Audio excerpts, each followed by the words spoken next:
বিজয়ী বাংলাদেশের সন্তান ডক্টর মোহাম্মদ ইউনূস সম্প্রতি যুক্তরাষ্ট্রের সর্বোচ্চ রাষ্ট্রীয় সম্মাননা ইউএস কংগ্রেশনাল অ্যাওয়ার্ড এ ভূষিত হয়েছেন।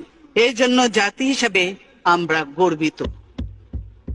ডক্টর ইউনূসকেও জানাই আন্তরিক অভিনন্দন। তবে স্বদেশে তিনি যেভাবে নিগ্রহের শিকার হচ্ছেন তা সত্যিই দুঃখজনক। তার মেধা, শ্রমিক ঘামে প্রতিষ্ঠিত গ্রামীণ ব্যাংকও আজ হুমকির মুখে। সরকার নিয়োজিত কমিশন নোবেল বিজয়ী প্রতিষ্ঠান গ্রামীণ ব্যাংককে ভেঙে 19 টুকরো করার সুপারিশ করেছে। আমরা এতে স্তম্ভিত। এ ধরনের সিদ্ধান্ত গ্রামীণ ব্যাংককে ধ্বংস করে ফেলবে।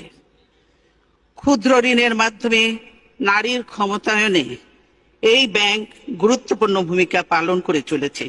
সেই প্রতিষ্ঠান ধ্বংসের উদ্দেশ্যে প্রতিশোধমূলক চক্রান্ত বন্ধের জন্য আমি সরকারের প্রতি আহ্বান জানাচ্ছি। আমরা এর তীব্র বিরোধিতা করছি। দেশের মানুষ এ ধরনের হীন কার্যকলাপ মেনে নেবে না।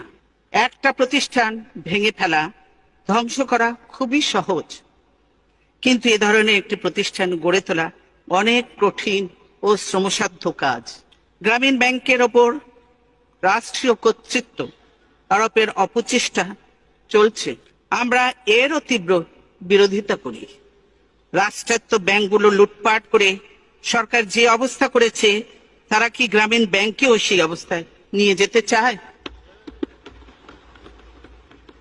আমরা ডক্টর ইউনূসের সমর্থনে এবং গ্রামীণ ব্যাংকের পক্ষে আমাদের দৃঢ় অবস্থানের কথা ব্যক্ত করছি। জাতির জন্য যারা সম্মান বয়ে আনেন সেই কৃতি সন্তানেরা